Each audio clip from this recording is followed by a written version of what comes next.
Дякую вам. Добрий день, good afternoon, bonjour. It's a pleasure to speak to you today on behalf of the Canadian Election Observation Mission, CANEOM. The presidential election in Ukraine held on the 25th of May in the vast majority of Ukrainians' territories has met, in our opinion, international democratic standards. Notwithstanding the troubling violence in Luhansk and Donetsk regions and the illegal occupation of sovereign Ukrainian territory in Crimea, our conclusion is that this election is a genuine reflection of the will of the people of Ukraine. Yesterday's election took place in every region of the country except in occupied Crimea. There were significant doubts about whether voting would be able to occur at all in Donetsk and Luhansk because of the continuing violence and threat of violence by militants who sought to disrupt the vote. And the fact that the voters turned out at all in those two regions was a testament to the resolve of the people. That said, I would be remiss if I did not mention that the illegal occupation of Crimea by the Russian Federation in effect disenfranchised more than 1.5 million Ukrainian citizens by depriving them of the right to vote for their presidential choice. The overall campaign in Ukraine was quiet and free of violations, in our opinion. In fact, the people of Ukraine should be proud of this election, and it was a significant improvement over both the parliamentary elections in 2012 and the presidential of 2010, in both the degree and incidence of election day irregularities, as well as the electoral environment that contributes to a fair election.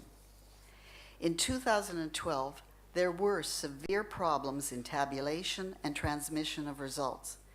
No significant issues of this kind were reported by our observers during this election. Similarly, the state of freedom of the press appears to have been improved in recent months on a number of important measures compared with the last general elections in 2012. For example, self-censorship of journalists appears to have decreased significantly. These are significant improvements. We commend the government and the election administration for doing all that is possible to ensure that this election took place. The disenfranchisement of voters in Donetsk and Luhansk oblasts and of the citizens of Ukraine living in the occupied territory of the Autonomous Republic of Crimea is not the result of the actions taken by Ukraine's governing authorities, nor its election administration. Rather, the disenfranchisement of voters in these regions of Ukraine is the result of illegal invasion by a foreign power and the violation caused by armed militants acting outside the boundaries of both domestic and international law. That is our findings, and I turn to Mr. Harris for more. Thank you. To speak specifically about a number of electoral dimensions, according to the analysis of our long-term observers, the electoral framework, legal framework, underwent several amendments over the course of the election period to strengthen its compliance with international standards and democratic principles. These changes balance the protection of voting rights and the integrity of voting processes. The Central Election Commission organized the early presidential elections in a professional, nonpartisan manner and within prescribed legal deadlines, despite a shortened election timeframe and disruptive actions by militant groups in some parts of the country. Where they were operational, district and precinct election commissions were observed to fulfill their legal responsibilities. The challenge cited most frequently by long-term observers related to turnover of a district electoral commission and precinct electoral commission officials. However, improvements to the quality, scope, and accessibility of PEC training appeared to mitigate any potential problems. In the case of our short-term observers, scrutinizing the immediate lead-up to Election Day and the events of Election Day, we can report that the vast majority of the few irregularities or challenges, in fact almost all, were of a routine and administrative nature. Finally, I will echo Senator Andreychuk's comments about the disruptions in both Donetsk and Luhansk. Actions by militant groups to sabotage the elections in these two regions slowed and blocked the formation of DECs and PECs, and slowed or blocked the transfer of voter lists and other procedures in these oblasts. Alleged violations reported to have occurred in these oblasts by militant groups prior to the election day included the following: threats, physical assaults of commissioners, destruction of commission materials, and shutdowns of District Electoral Commission premises. The CANEOM mission did visit several PEC premises that had been shut down by armed militants in the Donetsk Oblast. Our mission unequivocally condemns the use of violence and intimidation by these militant groups, which violated basic democratic and human rights of Canadian citizens. But we stress that these intimidating actions and their consequences were not representative of the election processes conducted in the territory of Ukraine. We witnessed an improved electoral system, a strong willingness to vote, a strong voter turnout, which combined to strongly bolster confidence in the results of Sunday's vote.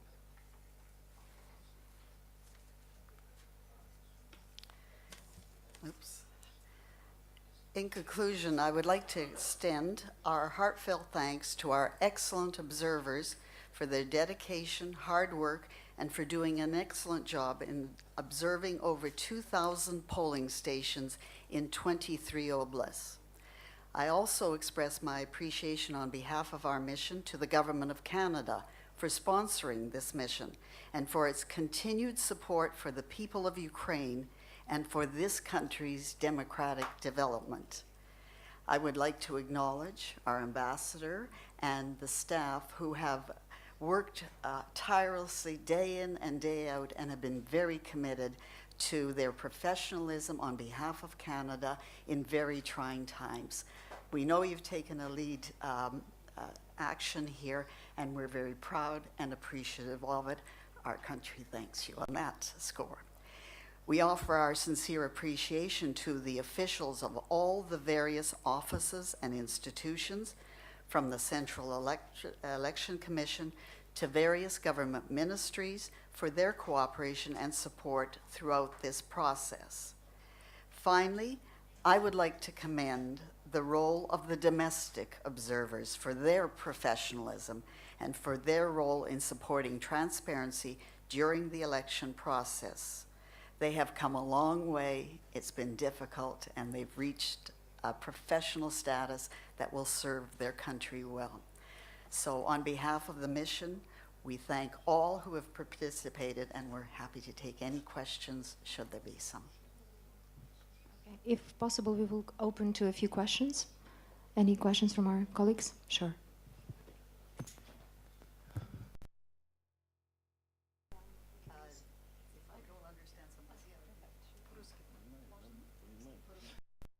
Международный отдел Центральной Рады сотен Майдана. Скажите, пожалуйста, после выборов, какие уже известный факт, что президент Украины избран. Вот. Осталось только это официально подтвердить. И президент Порошенко будет. Скажите, пожалуйста, какие перспективы открываются между Канадой и Украиной в отношениях после избрания удачного президента? Я буду по-английски. We're here as the mission, and we're part of Canada. We have watched the Maidan process. We have watched the Crimea issue, and we are here in the professional capacity to observe the election. And so we've made our findings. We'll make our final findings. Your question really goes to the heart of where our country, Canada, will go with the new administration. That's not for me to answer. Perhaps the ambassador wants to answer that. But I will say that I can speak, I think, for most Canadians, that the engagement between Canada and Ukraine, the people of Canada and Ukraine, will continue. We want to play a constructive role. We want to get engaged, and we will do what we can. I think our track record proves that by the fact that we have these missions over and over again. Our track record is by the number of initiatives here. Our countries have a lot that we can do together. We can learn from Ukraine. But if there is anything we can do, I think I can speak. That's a neutral statement. But over and above the specifics with this administration, we will be reporting back that the will of the people came through. They elected their president, and now the Electoral Commission will do what they have to do, and in time the two governments will have to speak to each other and determine that. So I would say it's the start of a new era, and stay tuned, listen to the two governments as they work together. Thank you. There is one more here. Информационное агентство «Украинские новости». Скажите, пожалуйста, встречались ли ваши наблюдатели канадские с каким-либо негативным отношением к себе со стороны местного населения Восточной Украины? Ведь есть такой стереотип, что вот западное на Востоке плохо воспринимают. И были ли еще наблюдатели из западных стран, помимо Канады, на Востоке Украины? Спасибо большое.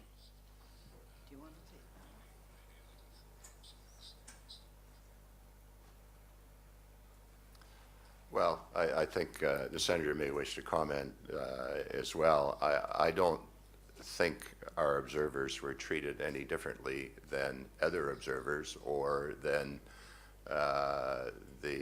those in those obelisks who wish to vote.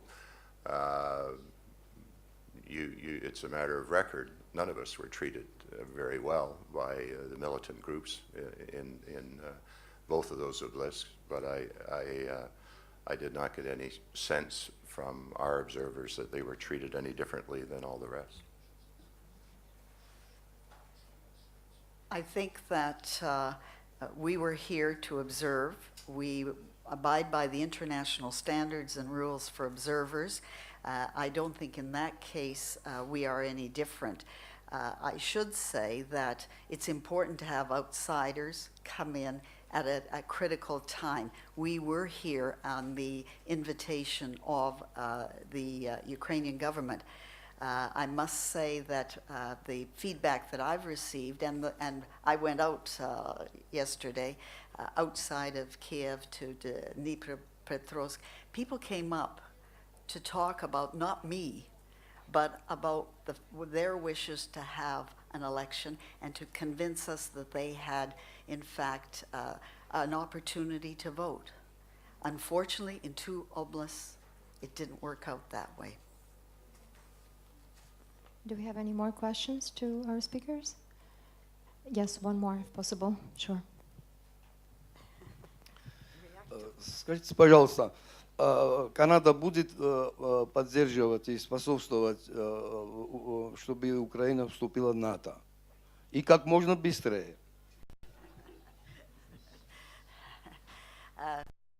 The people in Ukraine spoke who they wanted to be leader.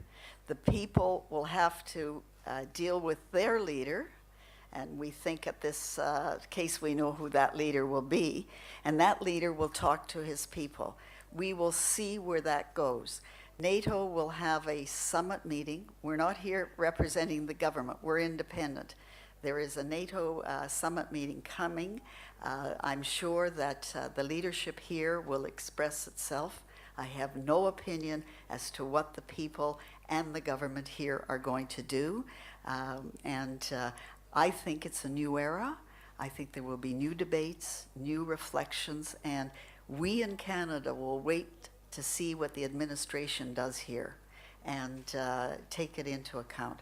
So I again say, I think this is a moment like independence, where the people can get their views known. And I think in some of our reporting, we have said that this is a moment in time where the people have spoken, they had an opportunity to speak, it was a fair election, and their leader will respond in a democratic way and allow the people's voices to be heard, but it'll be through their government, not through me. Okay, thank you. Do we have any more questions to the speakers? If I could just maybe follow up with one final question. Under the circumstances, you have mentioned that not obviously in all of the election commissions in Luhansk and Donetsk Oblast, elections were able to take part. Do you have a feeling that Ukrainian government has done everything possible to make it happen? And also, given the circumstances, do we still consider that the voices of all Ukrainian national people were heard? In every election, there are balances and difficulties. The fact of the polls was not because of the actions of their government or the Electoral Commission. I was here before, and we pointed out difficulties in the Electoral Commission that impeded people's voice. And what we're saying now, it was a fair election. We had every hope that the same process was being applied, and we are saying now that we think the government attempted to bring the election to all the people. The Electoral Commission did that. It was these other forces that we both pointed out in our report that precluded the will of the people coming to the polling stations and voting without a climate of intimidation. Thank you very much. If we don't have any more questions, thank you very much for your mission and for your report. Again, welcome to Ukraine Crisis Media Center and welcome to Ukraine again. Thank you.